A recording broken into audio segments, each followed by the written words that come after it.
¿Por qué hablaban del mercurio para hacer volar a las naves antiguas de los dioses en la India, los Vimana? Y dicen lo siguiente: podía volar tan alto y tan veloz que resultaba imposible de ver, y aunque estuviese oscuro, el piloto podía conducirlo en la oscuridad. En función de lo que explican los Vedas, se supone que estas naves estaban confeccionadas con metales, espejos, cobre, imanes y mica, y los motores eran vórtices de mercurio. Podían visitarse múltiples mundos habitados a lo largo y ancho del universo. En el Mahabharata se explica incluso el funcionamiento, la forma y los sistemas de propulsión de los Vimanas, para los que se empleaba la antigravedad y también determinados líquidos y sonidos, pura tecnología aeroespacial desarrollada hace miles de años. Y dice lo siguiente: debe haber 4 depósitos de mercurio en su interior. Cuando son calentados por medio de un fuego controlado, el Vimana desarrolla un poder de trueno por medio del mercurio. Si este motor de hierro con uniones adecuadamente soldadas es llenada de mercurio y el fuego se dirige hacia la parte superior, desarrolla una gran potencia, con el rugido de un león, e inmediatamente se convierte en una perla en el cielo. Los Vimanas tienen 4 grupos principales: Sundara, Rukma, Sakuna y Tripura, y en 113 subclases, explicando que algunos navíos eran monoplazas y otros tan enormes como para poseer 7 niveles de altura, más grandes que un templo. Este escrito dedica nada más y nada menos que 250 versículos a hablarnos de estas extrañas naves, y dice lo siguiente: el secreto de la fabricación de los Vimanas no puede ser desvelado, y esto no es por ignorancia, sino porque los detalles de la construcción deben mantenerse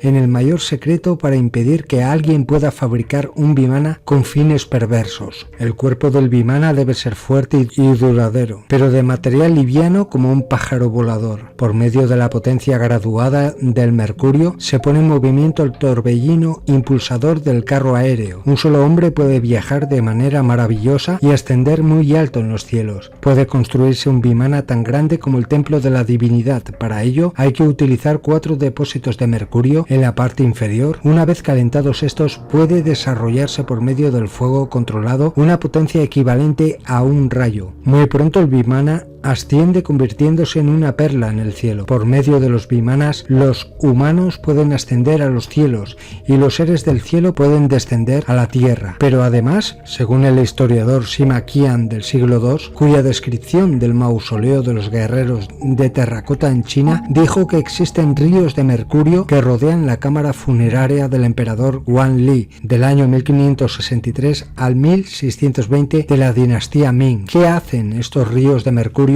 en dicha ubicación? Pero además, arqueólogos anunciaron el descubrimiento de grandes cantidades de mercurio en la entrada de una cámara funeraria a 60 pies, 20 metros, por debajo de la ciudad preazteca de Teotihuacán. El hallazgo es un desarrollo reciente de una excavación de las ruinas de la pirámide de la serpiente emplumada. Sin estar seguro de por qué se colocó el mercurio allí, Gómez dice que el metal pudo haber sido usado para simbolizar un río o un lago del inframundo, anteriormente descubierto en pequeñas cantidades en algunos sitios mayas mucho más al sur. Nunca se había encontrado en Teotihuacán, pero hay un gran misterio en Teotihuacán. Aparte del mercurio, hay grandes cantidades de mica entre la cúspide y la base del edificio, y de esa forma hace de la pirámide de Teotihuacán el mayor condensador energético jamás construido en el mundo. La existencia de mica en la pirámide del Sol de Teotihuacán sigue desafiando aún hoy a los arqueólogos. Era un lugar que pasaba completamente desapercibido. Se trata de un sencillo cobertizo de techo de uralita asentado sobre un muro antiguo hecho de piedra volcánica y cemento. La mica es resistente al calor y a la electricidad. Se usa como aislamiento en máquinas de alta tensión y hasta se sabe que es un elemento opaco a las radiaciones nucleares. Según los análisis efectuados por la Fundación Viking, descubridora de aquel recinto, la mica se supo que había sido una veta rocosa situada a más de 3.200 kilómetros de distancia, en Brasil. ¿Cómo hicieron hace 22 siglos para cortar casi 30 metros cuadrados de mica y trasladarlos intactos,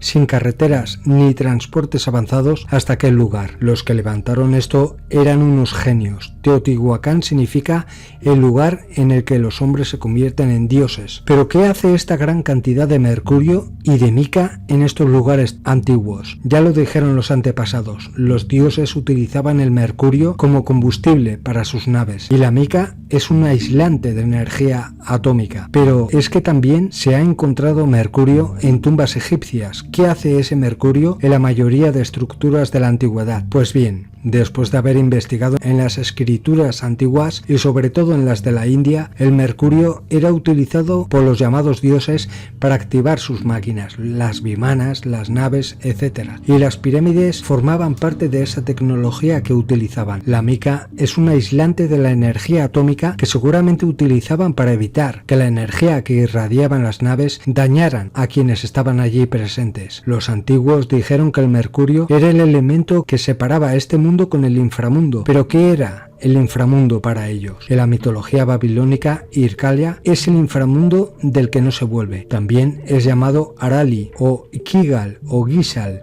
o el mundo interior. Irkala está regido por la diosa Ereshkigal y su consorte el dios de la muerte Nergal. Ircalia fue originalmente otro nombre para Ereshkigal, que gobernaba el inframundo solo, hasta que Nergal fue enviado a los infiernos y sedujo a Ereshkigal. En la mitología sumeria, acadia, asiria y babilónica, tanto la deidad como el lugar fueron denominados Irkala, de manera similar a como Hades. En la mitología griega es tanto el nombre del inframundo como el del dios que lo gobierna. El mundo inferior sumerio babilónico era un vasto y vacío lugar en penumbra muy profundo bajo tierra donde las almas de los muertos existirían después de la muerte. Se pasaba a través de las 7 puertas en su viaje a través del portal al mundo inferior, dejando prendas de vestir y ornatos en cada puerta, y no necesariamente por elección, ya que había un guardián en cada puerta para obtener un peaje cada vez que se pasaba y para impedir que se tomase un camino equivocado. Los espíritus de los muertos vagarían por allí eternamente, regresando a veces en forma de fantasma o espectro, especialmente los que habían muerto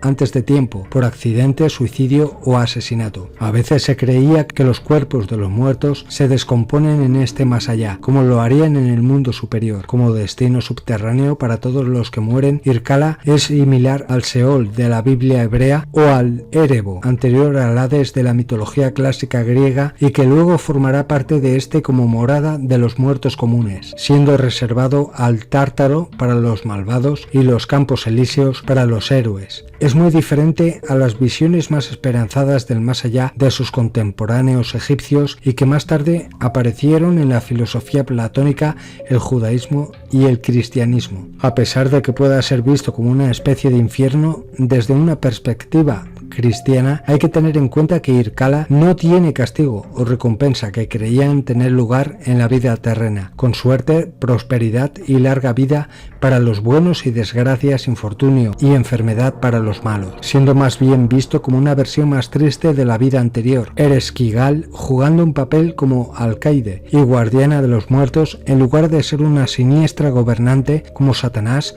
o los dioses de la muerte de otras religiones. Pero, ¿qué es este inframundo? Yo lo veo, según las descripciones, como una dimensión donde quedan atrapados aquellos que abandonan este mundo de manera repentina, o aquellos que son castigados por las entidades que controlan las entradas y salidas de este mundo. Entonces, ¿qué tiene que ver el mercurio con el paso de estas dimensiones? Yo creo que es un elemento que facilita el paso de una dimensión a otra, aparte de ser el combustible que utilizaban para sus naves los antiguos dioses o controladores del planeta. Científicos dicen que el mercurio, si lo sometes a una energía electroestática muy elevada y luego lo haces rotar, logras crear una fuerza gravitacional que te permite crear una fuerza inercial capaz de contrarrestar la fuerza normal de la gravedad. O sea que este elemento puede hacer que gravite una nave y los antiguos lo sabían.